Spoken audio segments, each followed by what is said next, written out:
Oui, effectivement, j'ai été à la recherche de Michel le pasteur, parce que je ne connaissais que papa. Mais ce papa-là, je ne savais pas, était résistant et pasteur. Un an après son décès, nous découvrons en famille 2 pages sur le journal Sud-Ouest. Il n'y a pas d'erreur, c'est ses photos, il est nommé. C'est une résistante qui raconte sa vie de résistante et qui parle de trois pasteurs avec basques, 3 frères basques, et puis Michel Olazabal. Nous découvrons ça avec mes frères et sœurs. Je suis la 3e de 11 enfants. Et ma mère étant vivante, nous cherchons à la questionner.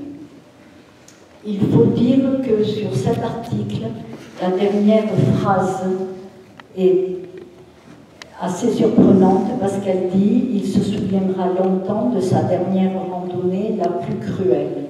Ce mot « cruel », on a besoin de comprendre. Est-ce que c'est ce mot « cruel » qui a mis la chape de plomb sur son histoire? On ne sait pas. Notre mère étant vivante, nous la questionnons et elle dit « Oh, mais c'était pendant la guerre ça, oh, mais c'est tout ça, qu'est-ce que vous allez chercher? Allez, arrêtez de parler de ça. » En définitive, on y va un peu plus fort, on veut la faire parler et c'est là qu'elle pleure. Nous n'allons pas la rendre malade et en famille, nous allons chercher de quoi il s'agit. Que veut dire cruel? Qu'est-ce qui s'est passé? Pourquoi on ne sait rien? Et nous avons été à la recherche de témoins de l'époque, parce que ça ne fait que 40 ans que ces histoires se sont passées, et évidemment, on a trouvé en passant par Radio Oloron, en passant par La République, par Sud-Ouest, et puis en lançant des avis de recherche sur les journaux de déportés d'anciens combattants qui sont balancés dans toute la France. Et ça a été la meilleure idée qu'on a eue, parce que là, c'est la merveille. On est en 83, pas d'internet, on ne téléphone pas comme maintenant, je dis souvent, on n'a pas le 6e doigt smartphone au bout de la main, et on écrit en 83. Et il nous raconte, tous ces gens, du Nord, de la Bretagne, de la Côte d'Azur. Je suis passé tel jour, nous avions rendez-vous à tel endroit, nous nous sommes arrêtés, c'est telle personne qui nous a cachés. Nous avons mis 3 nuits de marche de 8 à 10 heures.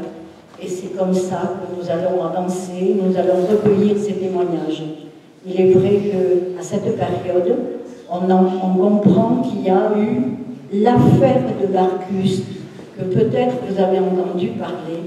En 1943, un des groupes de mon père a été pris. Et nous allons sur Barcus avec une de mes sœurs. Je suis un petit peu menteuse. Je me fais passer pour une journaliste avec un appareil à cassette sur l'épaule et on va faire parler les gens. Et je dis, je suis journaliste à La République. Alors bien sûr, il y a prescription, c'est pour ça que je peux le dire maintenant. Donc là, les gens nous parlent. Pourquoi je me suis fait passer pour une journaliste? Parce que je ne savais pas ce que j'allais trouver. J'aurais pu trouver quelque chose de terrible. J'aurais pu trouver preuve de trahison de mon père. Et ce ne fut pas le cas. Et petit à petit, on a avancé. Et ma mère, quand elle découvre, quand on lui met les preuves, les témoignages devant les yeux, ma mère dit « Oui, mais moi, je n'étais pas résistante. Je ne faisais que des faux papiers. » Voilà, je ne vais pas vous garder plus longtemps.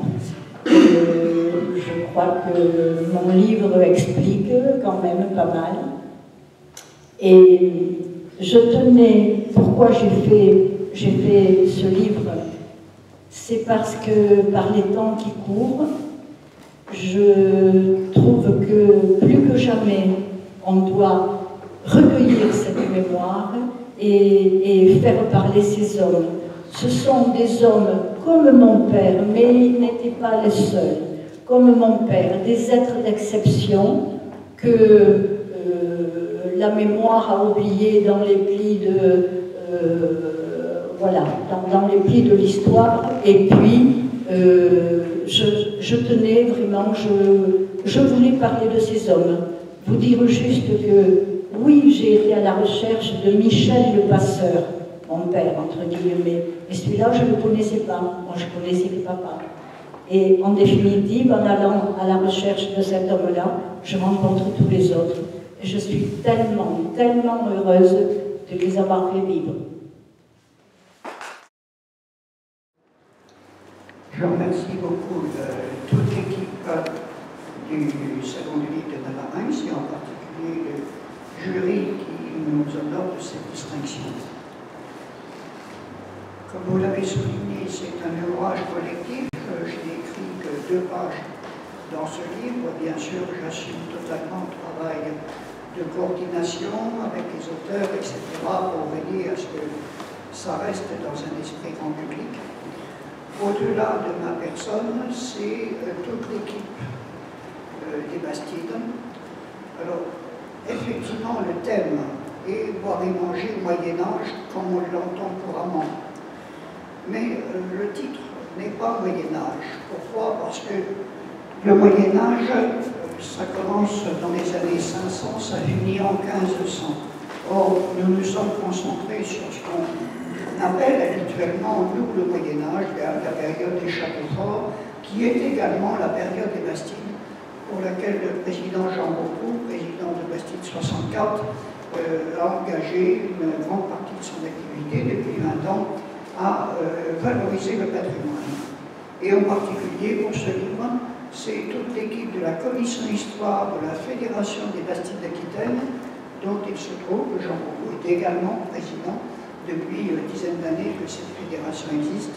Et c'est donc toute cette équipe qui a conçu le forum de Damazan avec une journée de conférences dont est issu ce livre par dialogue avec les auteurs. Et l'exposition que vous avez en bas, et à toute une petite histoire également, la volonté était de dire pour le grand public qu'il faut introduire le sujet, donner des notions de base, apporter des réflexions au quotidien. Et l'idée était de dire on fait une exposition.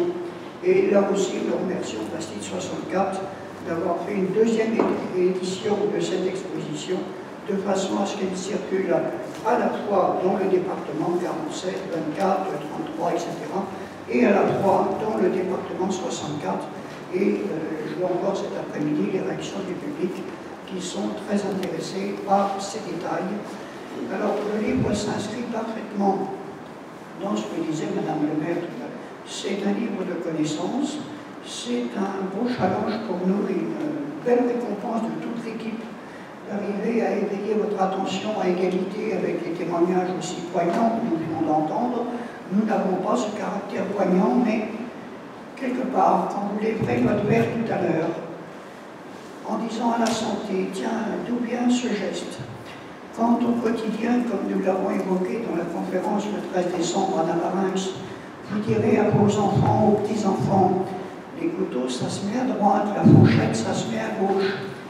Tout cela n'est pas tombé au hasard, tout cela est redevable à une certaine étiquette mise en place par les rois, le pape et toute l'architecture de cour qui s'est mise en place effectivement à l'époque des Bastides, les Bastides elles-mêmes étant le reflet d'une volonté des rois et des princes de réorganiser la vie quotidienne, de réorganiser le territoire. C'est tout cela qui est passionnant derrière et qui nous éclaire complètement sur notre quotidien, qui incite à réfléchir, à mettre les faits en relation avec les uns, avec les autres, y compris les simples faits du quotidien qui prennent tout d'un coup un éclairage, une dimension. Quand on mange du poisson, quand on visite les régions humides aujourd'hui en France, eh bien tout cela aussi est un reflet de ce que nos ancêtres ont mis comme technique au profit du simple boire et manger. Donc merci à tous de votre intérêt. Merci à toute l'équipe Bastide 64 et particulièrement bien sûr à la commission Histoire qui a vraiment généré ce travail. Et merci à tous, au jury, pour nous aider à propager ces idées, à faire vivre non seulement l'idée des Bastides, mais comment on vivait exactement au temps des Bastides, qui est à la fois différente quand on met aujourd'hui un grand renfort de publicité, repas médiéval, c'est pas toujours si médiéval que ça, mais peut-être qu'à l'inverse, tel ou tel geste quotidien nous rapproche beaucoup d'un Moyen-Âge qui n'est pas si loin que cela. Merci à tous. Je vous voyais rire parce que du coup j'ai des flashs de ce que j'ai commis. Donc moi je vais bien par rapport à mon personnage. C'est une espèce de... Il y a des gens des fois qui aiment bien fantasmer leur vie, s'inventer des trucs. Moi j'ai fantasmé quelque part la vie que je ne voudrais pas avoir finalement, une espèce de double maudit. Non, je ne veux pas du tout. J'ai justement exacerbé tous les trucs de la vie à la con qu'on n'a pas envie, qu'on n'a pas envie ou qu'on a envie de vivre, mais qui finalement se retournent contre nous. Donc ce bouquin-là, c'est un tome 2. Donc le premier tome s'appelait Essence ordinaire. J'ai appelé l'essence ordinaire parce que c'est la suite. Le gars, l'auteur, le personnage principal, qui est aussi le narrateur, est de plus en plus énervé parce que la vie, c'est comme tout le monde, il y a toujours des petits trucs qui nous kikinent. Et voilà. Et j'ai perdu le fil de ce que je voulais dire, mais c'est pas grave. Donc, ouais. J'aime pas trop les micros, j'aime pas trop parler devant des gens non plus. Et voilà, ouais. Tu ris? Et tu vas venir au bureau, hein. Tu vas venir parler à ça, là. J'ai perdu le fil. Mais toi, t'as pas fait ça. Voilà, oui, voilà, c'était sur la télévision. Voilà. Un personnage qui est très acerbe, qui critique énormément la vie, qui se critique lui-même et qui pète vachement les câbles. Donc voilà, c'était aussi un style d'écriture, donc vous m'avez dit ça tout à l'heure, qui ne plaît pas forcément à tout le monde parce que c'est très cru. Donc du coup, c'est assez réaliste. Et voilà, c'est une façon de rendre à la vie ce qu'elle nous met des fois dans les dents, que ce soit grave ou pas grave d'ailleurs. Mais des fois, on peut s'énerver pour un petit truc à la con. Moi, j'ai plus ma place de parking, des trucs, voilà. C'est ça, c'est la vie ordinaire de quelqu'un. C'est quelque chose qui m'a amusé. Je suis très très content et très flatté que ça ait plu au jury. Ça me fait, je trouve ça hallucinant. Justement à cause du style qui est hyper rappeux, qui peut rebuter énormément de gens, qui est très scatologique. Moi, c'est mon délire. Je suis resté un grand gamin. J'aime bien quand ça tapote. J'aime bien quand les gens me font que je sors une blague. Et c'est ça mon truc. Donc voilà. Le fait d'avoir été retenu pour ça, c'est. Ce matin, je me suis levé en me disant un petit salon, machin, ça va être sympa. On va boire 2-3 bières avec les copains sur le stand. Et là, c'est la grosse surprise. Donc merci beaucoup. Et voilà, je vais abréger parce que de toute façon. Il y a mieux qui attend. Voilà. Merci.